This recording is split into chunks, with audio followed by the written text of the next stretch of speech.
కవిత కేసులో ఏం జరగబోతుంది? సిసోడియాకు బెయిల్ వచ్చింది, మరి కవితకు సంబంధించి ఈ ఢిల్లీ మద్యం కుంభకోణంలో కవిత విషయంలో సుప్రీంకోర్టు ఎటువంటి స్టాండ్ తీసుకోబోతున్నటువంటి అంశం గురించి మాట్లాడదాం. మరి సీనియర్ జర్నలిస్ట్ మనతో పాటు ఫోన్ ఇన్లో మాట్లాడడానికి నరసింహారావు సిద్ధంగా ఉన్నారు. ఒకసారి ఆ సీనియర్ జర్నలిస్ట్తో ఒపీనియన్ తీసుకుందాం. మరి నరసింహారావు గారి అనుభవంతో ఆయన ఏం చెప్పబోతున్నారు? ఒక్కసారిగా కవిత బెయిల్ విషయంలో సిసోడియాకి ఇచ్చినట్టుగానే మరి బెయిల్ రాబోతుందా? మరి సుప్రీంకోర్టు ఎటువంటి తీర్పు ఇవ్వబోతున్నది? ఇవాళటి విచారణలో అసలు ఏం జరగబోతుంది? బీఆర్ఎస్ వర్గాల ఆశలన్నీ కూడా నీరు కారే అవకాశం ఉందా? వాళ్ళు సమరాలకు సిద్ధమవుతున్నటువంటి పరిస్థితి. ఒకసారి సీనియర్ జర్నలిస్టు నరసింహారావు గారితో మాట్లాడే ప్రయత్నం చేద్దాం. సార్ నమస్తే, గుడ్ మార్నింగ్. గుడ్ మార్నింగ్ అండి. కవిత బెయిల్ విషయంలో ఇప్పటికే మీడియా, సోషల్ మీడియా వేదికగా అక్కొస్తుంది అనేటువంటి ప్రచారం బీఆర్ఎస్ వర్గాల్లో ప్రధానంగా కనిపిస్తుంది. సిసోడియా తరహాలోనే కవితకు కూడా బెయిల్ వస్తున్నటువంటి ప్రచారాన్ని మనం ఎలా చూడొచ్చు? ఖచ్చితంగా సిసోడియాకి ఎప్పుడైతే బెయిల్ వచ్చిందో గత వారం వచ్చిన తర్వాత ముఖ్యంగా బీఆర్ఎస్ వర్గాల్లో కానీ బీఆర్ఎస్ పార్టీ వర్గాలు కానీ ఖచ్చితంగా ఈసారి కవితకు ఈ కేసులకు సంబంధించి బెయిల్ వస్తుందనే ఆశాభావంతోనైతే పార్టీకి సంబంధించిన నాయకులంతా ఉన్నారు. అయితే లీగల్ గా ఈ కేసు కొంత డిఫరెంట్ గా చూడాల్సి ఉంటుంది. సిసోడియాకి సంబంధించి, కేజ్రీవాల్ కి సంబంధించి, కవితకు సంబంధించినంత వరకు డిఫరెంట్ కేసుగానే దీన్ని చూడాలి. ఒకే కేసు కింద ఈ ముగ్గురిని అరెస్ట్ చేసినప్పటికీ ఇద్దరు దీన్ని విచారిస్తున్నారు. ఒకటి ఈడీ దీనిపైన విచారణ ఒకవైపు జరుగుతుంది, మరోవైపు సిబిఐ కూడా. రెండు డిఫరెంట్ విభాగాలు ఈ కేసుకు సంబంధించినంత వరకు విచారణ జరుగుతున్నాయి. సిసోడియా కేసుకి సంబంధించి ఇప్పటికే చాలా కాలం నుంచి అతనికి బెయిల్ పిటిషన్ కి సంబంధించి చాలా జాప్యం జరిగింది. చాలా కాలం నుంచి జైల్లో ఉన్నారు కనుక అతని విడుదలకు సంబంధించి దాదాపు 7 కాలంగా ఇదంతా జరిగిన నేపథ్యంలో ఈ కేసుకు సంబంధించినంత వరకు ఆయన సిసోడియా విషయానికి మాత్రం జాప్యం జరిగిందనే అంశాన్ని దృష్టిలో పెట్టుకుని సుప్రీంకోర్టు జడ్జిమెంట్ ఇచ్చింది. కేజ్రీవాల్ కూడా ఇవాళ మనం అనుకోకుండానే ఇవాళ కూడా కాసేపటి క్రితం కేజ్రీవాల్ కి సంబంధించి సింఘ్వి ఈ కేసుకు సంబంధించి కేజ్రీవాల్ తరఫున ఇప్పుడే కాసేపటి క్రితమే సుప్రీంకోర్టులో ఒక పిటిషన్ ఇచ్చారు. తనకు కూడా బెయిల్ ఇవ్వాలని చెప్పారు. సుప్రీంకోర్టు ప్రధాన న్యాయమూర్తి దీనికి సంబంధించి ఈ డీటెయిల్స్ నాకు మెయిల్ చేయండి, వెంటనే నేను దీన్ని విచారించలేమని ఆయన కాసేపటి క్రితం చెప్పారు. సో కేజ్రీవాల్ బెయిల్ పిటిషన్ కూడా ఈరోజు సుప్రీంకోర్టు ముందుకు వచ్చింది. అయితే వెంటనే సీజే దీనిపైన విచారణ జరపకుండా నాకు పూర్తి డీటెయిల్స్ ఇవ్వాలని చెప్పేసి అడ్వకేట్లకు సూచించిన పరిస్థితి కనిపిస్తుంది. సో కవిత కేసు విషయానికి వస్తే మాత్రం రాజకీయంగా తెలంగాణ రాజకీయాలకు సంబంధించినంత వరకు పార్టీ నాయకులు గానీ, ముఖ్యంగా బీఆర్ఎస్ నేతలు గానీ ఇదే కంపారిజన్ చేస్తున్నారు. మీరు అన్నది 100% కరెక్ట్. చాలా మంది నేతలతో ఎవరితో మాట్లాడుతూ వాళ్ళు ఏమంటున్నారంటే సిసోడియాకి ఇచ్చినప్పుడు కవితకి ఎందుకు ఇవ్వరు, ఖచ్చితంగా ఇచ్చే అవకాశమే ఉంటుందని చెప్తున్నారు. అయితే లీగల్ గా ఒకసారి ఆలోచిస్తే మనం చాలా మంది సీనియర్ అడ్వకేట్లతో మాట్లాడితే అలా కంపారిజన్ ప్రతి కేసులో చేయడానికి అవకాశం ఉండదు. వీళ్ళకి ఇచ్చారు కనుక ఈ కేసులో ఖచ్చితంగా ఇంకొకరికి కూడా బెయిల్ వచ్చే అవకాశం ఉందనే కంపారిజన్ ఉండదు. ఎందుకంటే లీగల్ గా ఒకరిని ఒక విధంగా విచారించాల్సింది. ఈ కేసుకు సంబంధించి సౌత్ మొత్తం లాబీ ఏదైతుందో అది కవిత చేసింది అనేది ప్రధానంగా ఈడీ గానీ సిబిఐ ఆరోపిస్తుంది. సో ఈ కేసుకు సంబంధించినంత వరకు సౌత్ లాబీకి సంబంధించి ఇద్దరు వ్యక్తులు, కీలక వ్యక్తులు ఇప్పటికే సిబిఐ గానీ ఈడీకి గానీ అప్రూవర్ గా మారిన నేపథ్యంలో కవిత పాత్రకు సంబంధించినంత వరకు మా దగ్గర ఎవిడెన్స్ ఉందనే అంశాన్ని పదే ఈడీ గానీ సిబిఐ గానీ చెప్తుంది. కానీ విచారణ ముందుకు జరగట్లేదు, లేడీగా ఉంది. చాలా కాలం నుంచి కోర్టు పెండింగ్ లో పెడుతున్నారు, విచారణ పెడితే డిలే చేస్తున్నారు అనే కేవలం ఆ ఒక్క అంశం మాత్రమే కవితకు ప్లస్ పాయింట్ అయ్యే అవకాశం ఉంది. సిసోడియాకి ఇచ్చిన కండిషన్స్ లోనే, ఎందుకంటే సిసోడియాకు బెయిల్ ఇచ్చే టైంలో సుప్రీంకోర్టు ఒక కామెంట్ చేసింది, ఎంతకాలం విచారిస్తారు, ఇంకా ఎప్పుడు పూర్తి చేస్తారు, వీటికి సరైన ఆధారాలు చూపించట్లేదు, కేవలం డిలే ప్రాసెస్ మాత్రమే మీరు చేస్తున్నారని సుప్రీంకోర్టు కామెంట్ చేసిన నేపథ్యంలో సేమ్ అంశాన్ని కవిత కేసులో కూడా ప్రస్తావిస్తారనే ఆశాభావంతోనే ఆ పార్టీకి సంబంధించిన నేతలు గానీ, ముఖ్య నేతలు అందరూ ఎదురు చూస్తున్న పరిస్థితి మనకు కనిపిస్తుంది. ప్రధానంగా ఢిల్లీ హైకోర్టుకు సంబంధించి ఆమె యొక్క విచారణకు సంబంధించి ఆమె యొక్క బెయిల్ పిటిషన్ ను కొట్టివేసినటువంటి పరిస్థితి. సో అదే అంశాలని సుప్రీంకోర్టులో ఆమె ప్రస్తావనకు తీసుకురాబోతుంది. ఇదే అంశాల మీద ఇక బెయిల్ పిటిషన్ కూడా ఆమె దాఖలు చేసినటువంటి పరిస్థితి. సుప్రీంకోర్టులో అయినా ఊరట లభించే అవకాశం ఉంటుందా? ఖచ్చితంగా కింద కోర్టు ఎప్పుడైతే హైకోర్టు దీన్ని రిజెక్ట్ చేసిందో సేమ్ సిసోడియా కేసును కూడా మీరు తీసుకోండి. సిసోడియా కేసును కూడా కింద హైకోర్టు దీనికి సంబంధించి రిజెక్ట్ చేస్తేనే ఆ కేసు దాన్ని సవాల్ చేస్తేనే సిసోడియా సుప్రీంకోర్టుకు వచ్చారు. సుప్రీంకోర్టులో కూడా చాలా కాలం విచారణ జరిపిన తర్వాతనే అతనికి బెయిల్ కి కండిషన్స్ కూడా పెట్టడానికి కూడా కోర్టు ఒప్పుకోలేదు. పూర్తి అన్కండిషనల్ గానే ఆయన సెక్రటరియట్ కి వెళ్ళొచ్చు, ఎక్కడైనా పని చేసుకోవచ్చు. కేజ్రీవాల్ విషయంలో గతంలో మీకు అంతా గుర్తుంటూ ఎన్నికల ముందు కేజ్రీవాల్ కి బెయిల్ ఇచ్చినప్పుడు ఆయన కండిషన్స్ కి ఇచ్చారు, ముఖ్యంగా సెక్రటరియట్ అలాంటి ప్రాంతాలకు వెళ్ళొద్దు అన్నారు. కానీ ఇప్పుడు సిసోడియాకు మాత్రం ఫ్రీ హ్యాండ్ ఇచ్చారు. కవిత విషయానికి సంబంధించి నేను వాళ్ళ అడ్వకేట్ తో కూడా ఉదయం మాట్లాడినప్పుడు వాళ్ళు చెప్తున్న గ్రౌండ్స్ కూడా ఇదే చూస్తుంది. లేడీ ఆమె హెల్త్ కి సంబంధించి కూడా ఇప్పటికే ఒకసారి హాస్పిటల్ తీసుకెళ్లి 2 రోజులు ట్రీట్మెంట్ ఇవ్వాల్సి వచ్చింది.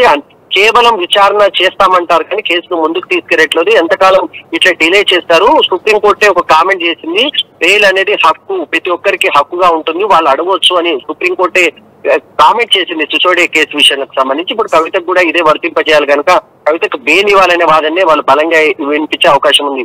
ఆశాభావులు అయితే పార్టీకి సంబంధించిన బీఆర్ఎస్ నేతలు అయితే వస్తుందని నమ్మకంతో ఉన్నప్పటికీ లీగల్ గా కొంత ఆలోచిస్తే వెంటనే వస్తుందా లేదా అనే అంశానికి సంబంధించి ఇంకొంత క్లారిటీ రావాల్సిన అవసరం ఉంది. ఎందుకంటే సుప్రీంకోర్టు ఈ కేసుకు సంబంధించి ఇది సౌత్ లాబీకి సంబంధించిన అంశంగానే చూసే అవకాశం ఉంది. సౌత్ లాబీ మొత్తాన్ని చేసి మొత్తం సౌత్ లాబీకి కీలక వ్యక్తిగా అవుతున్నారంటే అది అయితే కనుక దాన్ని దృష్టిలో పెట్టుకుని ఇది చేసినట్టుగా మనకు కనిపిస్తుంది. కానీ ప్రధానంగా ఏదైతే సిబిఐ కావచ్చు, ఈడీ కావచ్చు, 50 మంది పేర్లు ఛార్జ్ షీట్ లో నమోదు చేస్తే అందులో కవిత మాత్రమే మహిళ.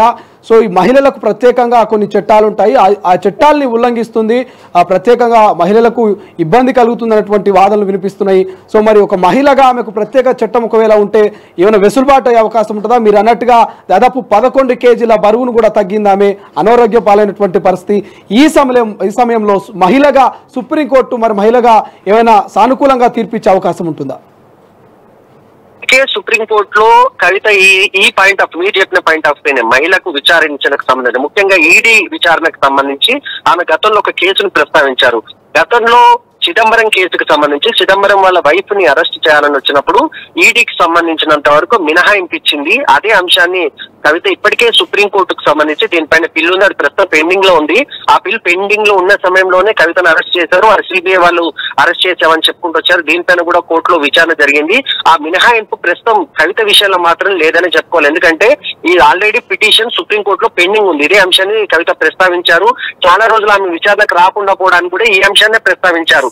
చిదంబరం కేసులో ఏదైతే వెసులుబాటు ఇచ్చారో నా కేసులో కూడా అలాంటి వెసులుబాటు తనకి ఇవ్వాలని చెప్పినప్పటికీ సుప్రీంకోర్టు ఎక్కడ కూడా ఆమెకు ఇప్పటి వరకు మినహాయింపు ఇచ్చిన పరిస్థితి కనిపించట్లేదు. ఈ రోజు విచారణ సందర్భంగా ఈ అంశాన్ని కూడా ప్రస్తావించే అవకాశం ఉంది. ఒక ప్రధానమైన పాయింట్ ఒకటి మనకు కనిపిస్తుంది, లేడీ కావడం చేత ఇంతకాలం ఇప్పటికే మార్చి 15 అరెస్ట్ చేశారు. ఈ రోజు వరకు ఇంకా ప్రాసెస్ కి సంబంధించి విచారణకు సంబంధించి డిలే జరుగుతుంది. కానీ ఏదో రకంగా రాజకీయ లబ్ధి కోసం మాత్రమే ఈ మొత్తం లిక్కర్ స్కామ్ అనేది కనిపిస్తుంది. కేవలం ఆప్ ని టార్గెట్ చేసేదానికి చేశారు. దాంట్లో కవిత పాత్రను కూడా క్రియేట్ చేశారు అనేది బీఆర్ఎస్ వర్గాల వాదనగా కనిపిస్తుంది. కానీ ఈడీ దగ్గర కొంత ఎవిడెన్స్ ఉంది, సిబిఐ దగ్గర కొంత ఎవిడెన్స్ ఉంది. కవిత లాబింగ్ చేశారు, కవిత ఎవరెవరితో కలిసింది, ముఖ్యంగా ఫోన్ కు సంబంధించి డిస్ట్రాయ్ చేశారు, వాటిని పలగొట్టారనే అంశాన్ని ఆధారాలు కూడా ఇప్పటికే కొంత సిబిఐ సేకరించింది. ఎందుకు ఫోన్లను డ్యామేజ్ చేయాల్సి వచ్చింది, ఈ రకంగా చేయడం తప్పు కదా, ఆధారాలను డిస్ట్రాయ్ చేసే ప్రయత్నం కవిత చేశారనే ఆరోపణలు కూడా సిబిఐ స్పష్టంగా చేసింది. ఈ కేసులో సిబిఐకి బలమైన ఆధారం ఏదైనా ఉందంటే అది ఖచ్చితంగా ఆధారాలు ముఖ్యంగా సెల్ ఫోన్ ను వాడడం విషయంలో సెల్ ఫోన్ కి ఉన్న ఇన్ఫర్మేషన్ ఏదైతే ఉందో దాన్ని పూర్తిగా దెబ్బతీసే ప్రయత్నం చేశారు కనుక ఈ అంశాన్ని కూడా కోర్టు దృష్టికి ఇప్పటికే సిబిఐ తీసుకొచ్చింది. ఈ అంశాలు కూడా ఈ రోజు పరిగణలోకి రాకపోతుంది. ఖచ్చితంగా రాజకీయ వర్గాల్లో ఇంట్రెస్ట్ ఉన్నప్పటికీ నేను ఉదయం కూడా అడ్వకేట్స్ తో కొంతమందితో మాట్లాడినప్పుడు రాజకీయ వర్గాల్లో ఖచ్చితంగా తెలంగాణ రాజకీయాల్లో కొంత ఈ రకమైన చర్చ ఉన్నప్పటికీ కోర్టు అలాంటి అంశాలను పరిగణలోకి తీసుకోదు, ఎవిడెన్స్ పారుతూనే పోతుంది. కవిత విషయానికి ఇంకా మాకు కొంత విచారణ టైం కావాలి, ఆమెకు సంబంధించి కొంతమంది మేము ఇంకా విచారించాల్సిన అవసరం ఉందని చెప్పే అవకాశం ఉంది. అయితే కోర్టు పూర్తిగా సిసోడియాకు సంబంధించిన వెసులుబాటు ఇక్కడ ఇస్తారా లేదా అనే అంశానికి సంబంధించినంత వరకు రాజకీయ వర్గాల్లో అలాంటి కంపారిజన్ ఉన్నా లీగల్ గా చూస్తే మాత్రం కేవలం ఒకరికి ఇచ్చారు కనుక ఇంకొకరికి ఇవ్వాలన్నది ఎక్కడా ఉండదు. చాలా కేసులు అలా మనం చూసాం. ప్రధాన నిందితుడికి బెయిల్ ఇచ్చినప్పటికీ ఆ కేసులో ఉన్న ఇతరులు ఇప్పటికీ జైల్లో ఉన్న పరిస్థితి చాలా కేసులలో మనకు కనిపిస్తుంది. చాలా కేసులు అలా ఉంటాయి. రాజకీయపరమైన కేసులు మనం ఒకసారి చూస్తే ప్రధానంగా ఎవరైతే ఆరోపణలు ఉంటుందో వాళ్ళు బయటకు వస్తారు, కానీ మిగతా వాళ్ళు మాత్రం అలాగే ఉంటారు. సిసోడియా బయటకు వచ్చినంత మాత్రాన దీనికి సేమ్ ఈ కేసుకు సంబంధించి కవిత రావాలి. కవిత వచ్చిన వెంటనే మళ్ళీ కేజ్రీవాల్ ఇప్పుడు ఇవ్వాలి. కేజ్రీవాల్ ఇప్పటికీ మీకు ఇందాక నేను చెప్పాను, కేజ్రీవాల్ ఈ ఉదయమే దీనికి సంబంధించి సుప్రీంకోర్టులో ఒక పిటిషన్ వేసిన పరిస్థితి కనిపిస్తుంది. సో ఈ అంశాలను నెగిటివ్ గా చూపిస్తుంది సిబిఐ గానీ ఈడీ గానీ. వీళ్ళందరూ బయటకు వచ్చేస్తే ఆధారాలు చేయకపోతే వీళ్ళందరూ ఇన్ఫ్లుయెన్స్ చేయగలుగుతారు. కేజ్రీవాల్ గాని కవిత గాని ఖచ్చితంగా కొంత ఇన్ఫ్లుయెన్స్ చేసే వ్యక్తులు కనుక వీళ్ళను ఖచ్చితంగా విచారణకు సహకరించే విధంగా చెప్పాలని తప్ప బెయిల్ మాత్రం ఇవ్వద్దనే వాదననే బలంగా వినిపించే అవకాశం ఉంది. థ్యాంక్ యూ సో మచ్ అండి. సో సీనియర్ జర్నలిస్ట్ నరసింహారావు అయితే చెప్పినటువంటి ఆ యొక్క వ్యాఖ్యలు మనం విన్నటువంటి పరిస్థితి చూస్తా ఉన్నాము. తొలి వెలుగు ఎక్స్క్లూజివ్ గా నరసింహారావు సీనియర్ జర్నలిస్టు అడ్వకేట్లతో మాట్లాడినప్పటికీ కూడా కొన్ని పెట్టి కేసులలో కంపారిజన్ ఉంటుండొచ్చేమో, కానీ ఢిల్లీ మద్యం కుంభకోణం అనేదంతా కూడా ఇది పెద్ద అంశం. ఇది సౌత్ గ్రూప్ సంబంధించినటువంటి భారీ కుంభకోణం కాబట్టి ఈ యొక్క ఈ కుంభకోణంలో, ఈ మద్యం కుంభకోణం విషయంలో సుప్రీంకోర్టు మరి కవితకు బెయిల్ ఇస్తుందా లేదా, మరి సిసోడియాను కంపేర్ చేసుకోవడం పట్ల మరి బీఆర్ఎస్ వర్గాలు ఖచ్చితంగా సిసోడియాకు బెయిల్ వచ్చింది కాబట్టి కవితకు కూడా బెయిల్ వస్తుంది, హక్కు వస్తుంది అనేటువంటి ప్రచారాన్ని కొంత కొట్టిపడేసే ప్రయత్నం చేసిరు. కంపారిజన్ అనేది ఇక రాజకీయాల్లో ఉండొచ్చు, కానీ సుప్రీంకోర్టు కావచ్చు, కోర్టులో ఉన్నటువంటి ఇప్పుడు జైల్లో ఉన్నటువంటి కవిత విషయంలో, సిసోడియా విషయంలో, కేజ్రీవాల్ విషయంలో కంపారిజన్ అనేది పనిచేయదు. ఖచ్చితంగా మహిళ కాబట్టి ఇప్పటికే ఆమె తిహార్ జైల్లో దాదాపు 11 కేజీల బరువు తగ్గింది. గతంలో మహిళ అయినప్పటికీ కూడా కొన్ని చట్టాలని ఉల్లంఘిస్తూ సిబిఐ ఈడీ ప్రవర్తించింది. ఖచ్చితంగా మహిళకు కొంత మినహాయింపులు ఇవ్వాల్సినటువంటి అవసరం ఉన్న మినహాయింపులు ఇవ్వలేకపోయినటువంటి ఇక ఏదైతే సిబిఐ కావచ్చు, ఈడీ కావచ్చు, దీని పట్ల కొంత విచారణ ఈరోజు జరుగుతూ ఉంది సుప్రీంకోర్టులో. ఇప్పటికే ఏదైతే ఢిల్లీ హైకోర్టు ఇచ్చినటువంటి ఆ తీర్పును సవాలు చేస్తూ స్పెషల్ లీవ్ సంబంధించి ఒక పిటిషన్ అయితే సుప్రీంకోర్టులో దాఖలు చేసింది. విచారణ జరుగుతుంది. మరి విచారణలో మాత్రం కవితకు బెయిల్ వచ్చే అవకాశం చాలా తక్కువగా ఉన్నట్టు మనకు సీనియర్ జర్నలిస్టు మాటల్లో అర్థమవుతుంది. అసలైన తొలి వెలుగు. ఫాలో వాట్సాప్ @తొలి వెలుగు official.